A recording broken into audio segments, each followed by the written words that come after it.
और वो छवि है कवि।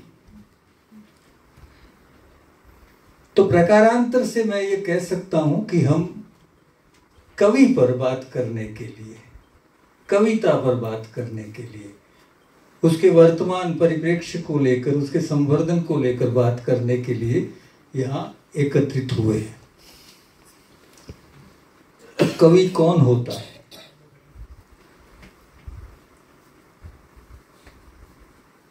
हमारी भारतीय ज्ञान परंपरा के जो प्राचीन ग्रंथ हैं, जिन्हें हम वेद कहते हैं, वेदों में एक सूक्त है। अगर आप लोगों ने वेद पढ़े हैं तो आपको याद आएगा, उस सूक्त को कहा गया है काल सूक्त। काल यानी समय, और उसका दृष्टा कवि है भृगु। भृगु जो ब्रह्मा का मानस पुत्र है। भृगु कह रहा है,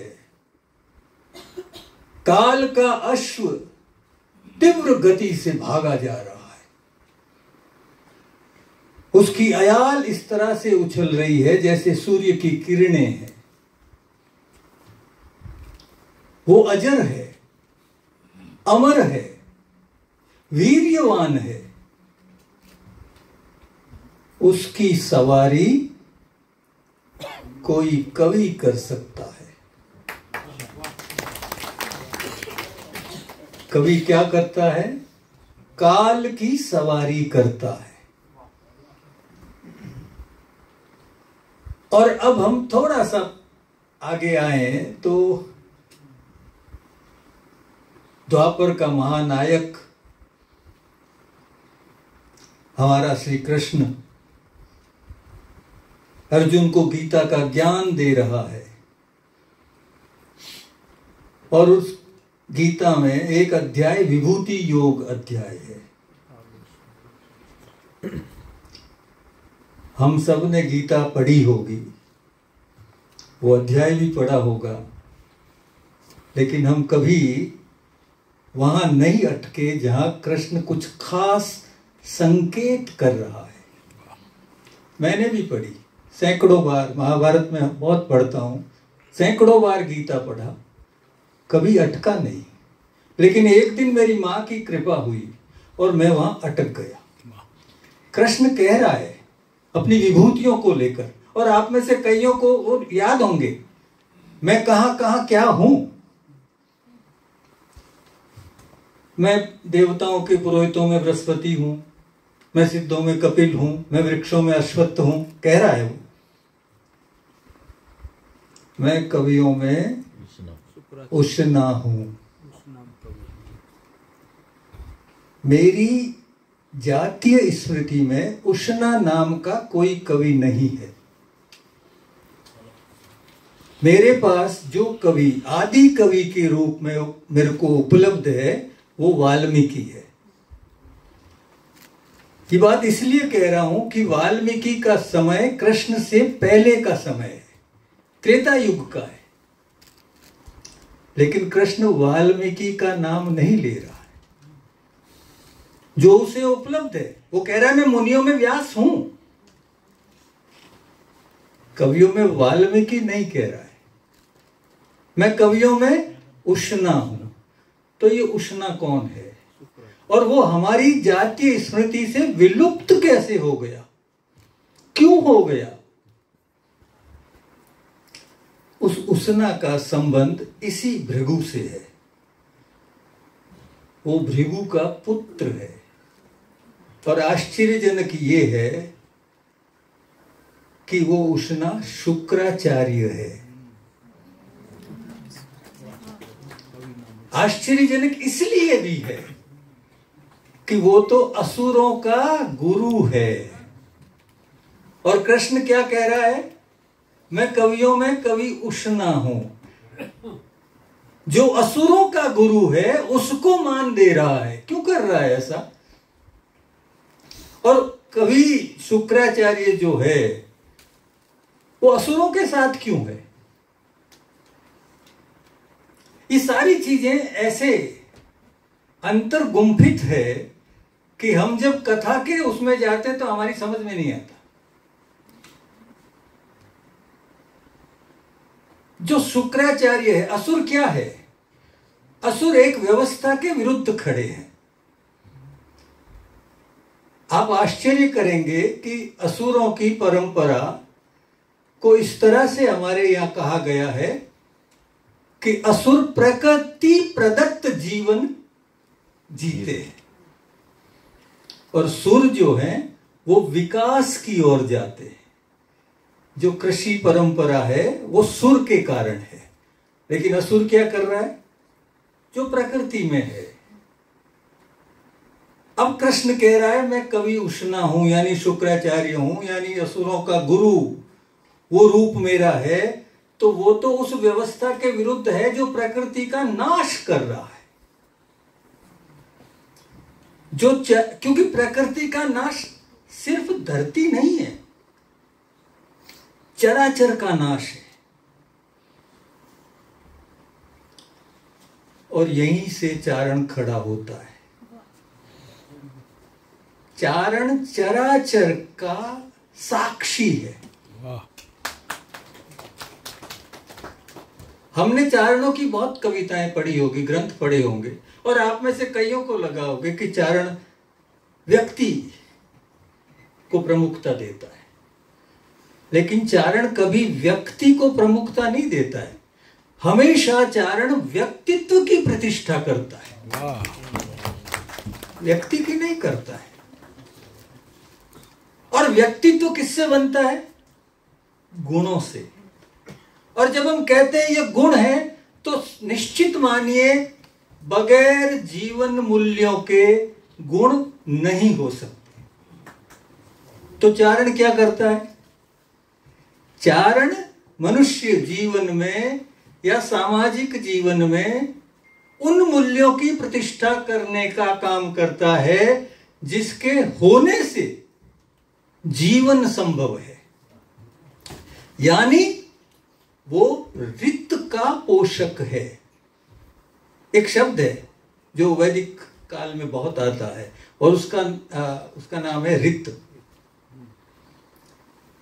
आपने नहीं सुना होगा, लेकिन वो रित जो है वो बहुत महत्वपूर्ण है। पूरे वैदिक साहित्य में उस रित की सुरक्षा की चिंता है। और रित है इस सृष्टि की मर्यादा।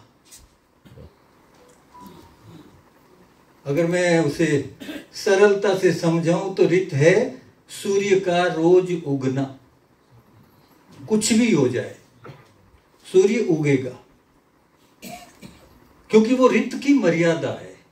और आप आश्चर्य करेंगे कि देवताओं का राजा तो इंद्र है, लेकिन रित का प्रतिष्ठापक जो है वो वरुण है। और हमारे ज्ञान परंपरा में वरुण को महाअसुर कहा गया है। तो चारण जो है असल में देव समाज से लोक समाज तक जो एक पुल का निर्माण होता है, जिसकी वजह से सृष्टि संभव हो पाती है, वो काम चारण करता है। आज भी चारण साहित्य में वही होता है। जीवन मूल्यों की प्रतिष्ठा है। और एक हमारी जो भारतीय ज्ञान परंपरा है, एक सनातन परंपरा से तो हम सभी परिचित हैं। एक परंपरा और है श्रमण परंपरा। आप में से कई उससे परिचित होंगे। उसको और थोड़ा सरल करें, जैन धर्म। आप आश्चर्य करेंगे, जो जैन पुराण है उसमें चारण का वर्णन किस तरह से है। प्रत्येक तीर्थंकर के भविष्य की घोषणा चारण करता है, और उसके लिए तमाम, चाहे वो जिनसेन हो, चाहे पुष्पदंत हो, या उससे पहले जो साधु हुए हैं, एक शब्द कहते हैं चारण के लिए, अवधि ज्ञानी। अब भृगु को याद कीजिए, काल की सवारी करता है। अवधि ज्ञानी का अर्थ है, राजस्थानी में हम कहते हैं, इन्हें 7 बवरी सूझे।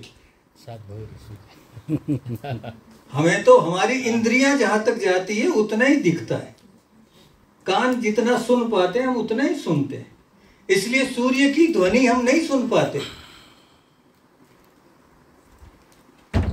लेकिन अगर हम अपनी उस परंपरा, ज्ञान, भारतीय ज्ञान परंपरा को देखें तो आप आश्चर्य करेंगे कि सूर्य का नाम स्वर लोक है, जिसे हम सूर्य लोक कहते हैं, उसका नाम है स्वर लोक। सूर्य स्वर देता है। इसीलिए जो वेद में सामवेद है, खुशबुद्दीन भाई ने कहा कि सोनी जी बैठे नाट्य के बड़े मर्मज्ञ हैं, तो हम जब नाट्य शास्त्र पे बात करते हैं तो ब्रह्मा से जब देवताओं ने कहा कि एक ऐसा वेद रचिए जो सावर्णिक हो, सभी वर्णों के लिए हो, ठीक है, ब्रह्मा ने एक शब्द कहा, एवमस्तु, ऐसा ही होगा। और उन्होंने चारों वेदों को याद किया और फिर उन्होंने कहा, मैंने ऋग्वेद से पाठ्य लिया, सामवेद से गान लिया, यजुर्वेद से अभिनय लिया, अथर्ववेद से रस लिया और ये पंचम वेद नाट्य वेद की रचना की। वो सामवेद जो गान को सांबे करा है। गान क्या है? स्वर, शब्द नहीं है, स्वर है। स्वर में क्या है? ध्वनि। और जब हम चारण काव्य परंपरा की बात करते हैं तो वो जो छंद रच रहा है उसका जो सुंदर पक्ष है वो है उसकी लय। और लय को हम ऐसा कह सकते हैं कि समय के कैनवास पर ये ध्वनि की प्रतिष्ठा है, जिसे हम लय कहते हैं। क्योंकि जब हम छंद को समझने की प्रक्रिया में जाते हैं, ये दुर्भाग्य है कि आज हम छंद को गणित से समझते हैं। जैसे ही आप छंद की बात करेंगे तो आप कहेंगे 13 11 11 13 दोहा। वो गणित नहीं है भाई। ध्वनि का एक विशेष तंत्र है, यति गति उसमें है, लेकिन गणित नहीं है। तो चारण उसको साधता है। और चारण जो जैन परंपरा में आता है, वहां एक बहुत सुंदर शब्द उसके लिए कहा गया है कि वो सम्यक दृष्टि की दीक्षा देता है। और ये सम्यक दृष्टि किसकी है? ये सम्यक दृष्टि महादेव की है। हमने कभी इस पे विचार नहीं किया कि ये जो श्रवण परंपरा है ये देवादिदेव महादेव की निकली हुई परंपरा है और उस सम्यक दृष्टि पे खड़ी है। और क्योंकि चारण शिव की सर्जना है, चारण मनुष्य नहीं है, चारण कश्यप की संतान नहीं है। पूरी सृष्टि जो है वो कश्यप ने रची है। दक्ष की 13 पत्नियां हैं, उन्होंने सारी सृष्टि रची, उसमें चारण नहीं है। क्योंकि हमारी पौराणिक परंपरा ये कहती है, एक ऐसा दृष्टांत आता है कि सृष्टि प्रारंभ हुई और ब्रह्मा और विष्णु में अहंकार आ गया कि मैं हूं सृष्टि का रचयिता। तो झगड़ने लगे दोनों, मैं बड़ा। अहंकार तो हमारे यहां आज भी है, ये मैं बड़ा होना तो बड़ी गड़बड़ है। तो लगा अब कैसे निर्णय करें भाई। अचानक उस झगड़े, उन दोनों के झगड़े के बीच एक विशाल लिंग आके स्थापित हो गया। जाज्वल्यमान, अग्नि से भरा हुआ। तो दोनों चौके की हम कह रहे हैं मैं बड़ा, मैं, ये तीसरा कौन है जो हमसे पहले है? तो निर्णय हुआ कि ऐसा करते हैं, इसका और छोर पता करते हैं, एक नीचे जाओ एक ऊपर जाए, और जो और छोर पता करके पहले आएगा वो बड़ा होगा। और छोर नहीं मिला, तब उनकी समझ में अपनी गलती आ गई और दोनों हाथ जोड़ के उसकी स्तुति करने लगे। उस स्तुति में ब्रह्मा और विष्णु दोनों कह रहे हैं, बाकी कईयों के लिए कहा है, लेकिन कहा चारण तुम्हारी सर्जना है। ये प्रमाण है, ऐसा नहीं है कि मैं चारण हूं इसलिए मैं कह रहा हूं। और फिर एक और पुराण है जिसमें तो शिव खुद ही कह देता है, हमने कृष्ण की गीता सुन रखी है,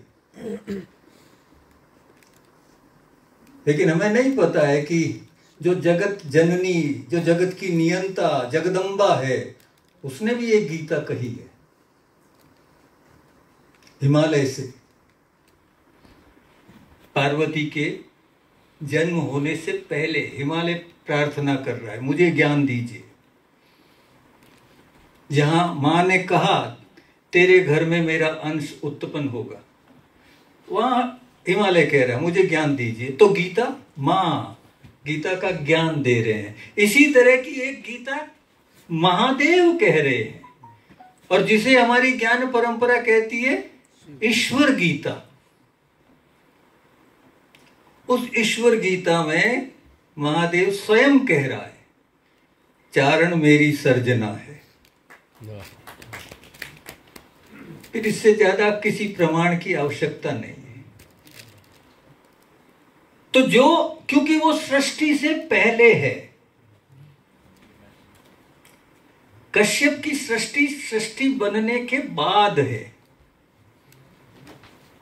इसलिए चारण जो है, हमने चारण परंपरा को हम जब भी पढ़ते हैं तो हम ये एक शब्द सुनते हैं, कीर्ति का संवाहक। चारण जहां भी आएगा वो लिखा होगा चारण कौन?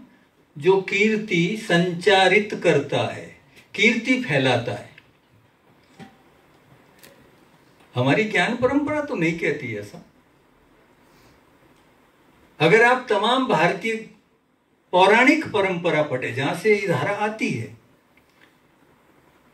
एक दृष्टांत ऐसा मिलेगा जिसमें चारण इंडिपेंडेंट होकर स्तुति कर रहा है।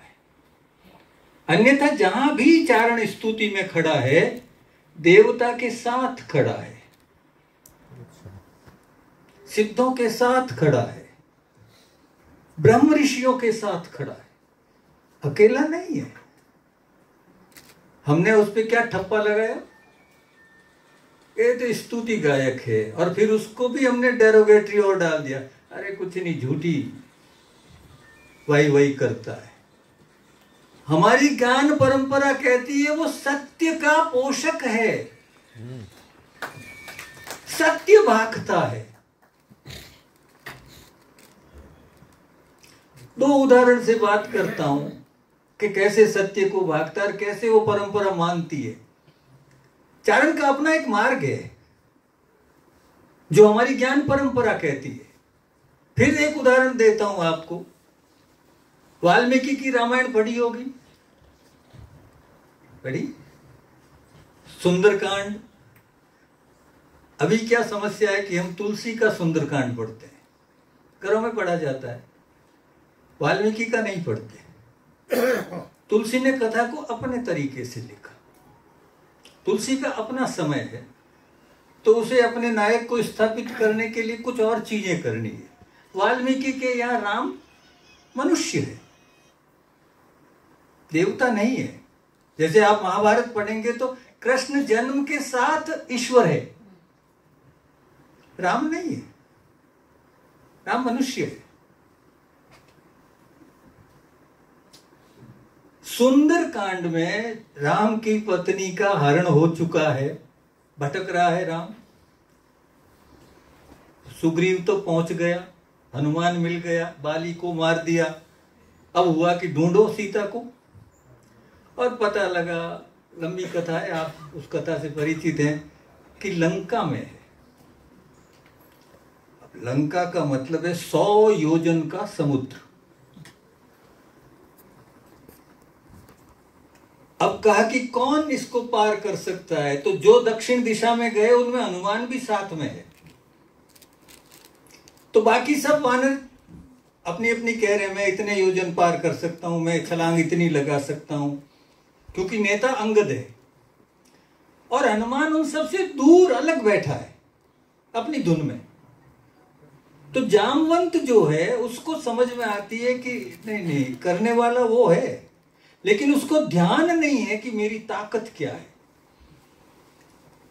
हनुमान के लिए कहा जाता है कि उसे जगाना पड़ता है कि भाई तू कर सकता है। तो उन्होंने कहा तू कर सकता है, अच्छा ठीक है मैं करता हूं। अब उसने अपना रूप बड़ा बनाया, विराट रूप, और उस पर्वत पे खड़ा हुआ, महेंद्राचल पर्वत, और छलांग लगाने की प्रक्रिया में है। जैसे हम रेस देखते हैं ना एथलीट में, वो घोड़ा दबेगा और दौड़ना शुरू होंगे, तो छलांग जो लगा रहा है उससे पहले एक बात कहता है, मैं चारणों के मार्ग से लंका जा रहा हूं। सुंदर कांड का पहला पद है, यानी चारण का मार्ग कोई अलग है, और उसको सेकंड करता है एक दूसरा बड़ा ग्रंथ जिसे महाभारत कहते हैं। उसमें एक चरित्र है जिस चरित्र के न होने से महाभारत नहीं होता। वो चरित्र है सत्यवती। सत्यवती का जन्म मछली की पेट से हुआ, ऐसी एक कथा है। क्योंकि वो एक अप्सरा थी, उसको श्राप मिला, और श्राप का शमन ये है कि जिस दिन संतान उत्पन्न होगी तू इससे मुक्त होगी। अब जब संतान हो गई तो मछली अप्सरा बन गई। अब मछली कह रही है मैं चारणों के मार्ग से स्वर्ग लोक जा रही हूं। त्रेता युग का ग्रंथ और द्वापर का ग्रंथ दोनों उसकी पुष्टि करते हैं, चारणों का एक अलग मार्ग है। हमें हमारी उस परंपरा को समझना है, क्योंकि ये चारण जाति का नहीं है, ये भारतीय ज्ञान परंपरा का अंश है। चारण भारतीय ज्ञान परंपरा का प्रतीक है, जो सीधा देवलोक से, देव समाज से लोक समाज तक एक पुल बनाता है। वही आवागमन कर सकता है। जो अवधि ज्ञानी जैन पुराणों में कहा गया है, उसी का एक दृष्टांत मिलता है कि आप देखिए, जब हम इस ऐतिहासिक काल में आते हैं पुष्पदान भाई, तो इतिहास में बार बार लिखा मिलता है चारण राजा के पास गया, लेकिन जो हमारी ज्ञान परंपरा है वो कहती है राजा चारण के पास गया। कश्मीरा बहन बैठी है, अगर वो जैन परंपरा में पढ़ा है तो उनको याद होगा, बार बार राजा जाता है, चारण नहीं जाता है। अहिल्या को श्राप मिला, गौतम ने दिया। हमको अहिल्या का श्राप पता है, इंद्र का क्या हुआ? क्या छोड़ दिया गौतम ने? अनाचार तो उसने किया है ना, तो क्या उसको कोई सजा नहीं मिली? लेकिन हमको कथा नहीं पता है, हमको कथा उतनी सी पता है क्योंकि राम ने टच किया, शिला स्त्री में बदल गई। राम की जय हो। अरे उसके साथ जिसने गलत किया उसका क्या हुआ? क्या गौतम ने उसको कुछ नहीं कहा, सिर्फ दोष पत्नी को दिया? ऐसा नहीं है। बहुत क्रूर श्राप दिया, ऐसा श्राप कि आप, मैं जब कहूंगा आप एक क्षण को रुक के अगर उसको इमेजिन करें तो आपको लगेगा उफ, इतना विभत्स। उसने सबसे पहले इंद्र के अंडकोश तोड़ दिए। पुंसत्व वही है, क्योंकि इंद्र पे बार बार लंपट होने का आरोप लगता है, तो कहा कि तेरे में ज्यादा है ये पुंसत्व, पुरुषत्व ज्यादा है ना, मैं उसी को नष्ट करता हूं। और उसके बाद उसे श्राप दिया, शस्त्र भग हो जा। एक शरीर जिसमें 1000 स्त्री योनियां है, एक सेकंड इमेजिन कीजिए, इससे विभत्स कोई शरीर हो नहीं सकता। तो इंद्र ने क्या किया? इंद्र ने चारणों को इनवाइट किया। गौतम तो श्राप देके चारणों के पास गया है। आश्चर्य देखिए, अपनी तरफ से नहीं कह रहा हूं, ये हमारी ज्ञान परंपरा कहती है। गौतम ने श्राप दिया, उसका तप नष्ट हो गया, तो वो उस पर्वत पे गया जहां चारण वास करते हैं, अपना तप पुनः प्राप्त करने के लिए। इंद्र जो इस विभत्स रूप में आ गया था, छुपा हुआ है, उसने रिक्वेस्ट की चारणों से, मेरे से मिलो। चारण आए तो उन्होंने कहा कुछ करो, मेरा क्या होगा? ये अंडकोश वापस स्थापित किए जाए, ये जो मेरे को श्राप मिल गया है शस्त्र भग होना, इसको खत्म करो। आप कर सकते हो। किसको कह रहा है? चारण को। और चारण गए पितरों के पास। पितर देवता की एक अलग श्रेणी है, हमने उसको अपने पूर्वज मान लिया है। पूर्वज इसलिए मान लिया है क्योंकि पितर जो है वो देवता से पहले देवता है। जो हमारी ज्ञान परंपरा कहती है, जो पितरों से पहले हुए, देवता से पहले हुए, वो पितर है। तो चारण गए पितरों के पास, कहा कि एक रिक्वेस्ट लेके आए हैं, आपका जो वाहन है उसका वाहन है मेढा, नर भेड़, आप इसके अंडकोश हमें दीजिए ताकि हम इंद्र को अंडकोश संपन्न कर सके। उसका पुंसत्व, क्योंकि हम जब अपनी ज्ञान परंपरा में पढ़ते हैं तो हम कई बार देखते हैं गणेश का सर कट गया तो महादेव ने कहा जाओ किसी हाथी को सिर लेके आओ। आज को कोई ऐसे कहने लगे कि साहब ये तो प्लास्टिक सर्जरी थी। नहीं, अब उसका कोई तर्क नहीं है, हमें सिर्फ स्वीकार करना है, होता है। तो ऐसा ही हुआ, चारण लेके गए और देन रिक्वेस्ट की गौतम से कि थोड़ा डाइल्यूट कर दो। उसने कहा नहीं, निकल गया श्राप, और जो निकल गया वो वापस नहीं ले सकता, मैं ले ही नहीं सकता। कहा ठीक है, श्राप तो है, कुछ डाइल्यूट करो। अब उसने उस श्राप को थोड़ा सा चेंज किया। शस्त्र भग जो श्राप था उसको कहा शस्त्र अक्ष हो जा। इसलिए इंद्र की कई बार आप ऐसी मूर्ति देखते हैं जिसमें 1000 आंखें हैं। वो गौतम का श्राप को ट्रांसफॉर्मेशन किया हुआ है, जिसमें रोल चारण का है। तो चारण के साहित्य को जब हम समझने की प्रक्रिया में जाते हैं तो हमको पूरी भारतीय ज्ञान परंपरा को समझना पड़ता है। आज का पोइट, सबसे बड़ा खतरा क्या है, सबसे बड़ी विडंबना क्या है कि आज के साहित्यकार को अपनी इस ज्ञान परंपरा का परिचय नहीं है। इसलिए वो जब भी कुछ कहता है तो वो हमें यहाँ टच नहीं करता, क्योंकि चारण जो है वो जब भी कहता है वो यहाँ टच करता है, इसीलिए तो हम उसको फॉलो करते रहे। मूर्ख नहीं थे राजा जो उसके कहने पे मर जाते थे। आप किसी से कह के 1 रुपया जेब से नहीं निकलवा सकते। एक ऐसा व्यक्ति तो होता था जो कहता था मर जा, मर जाता था। आसान नहीं है।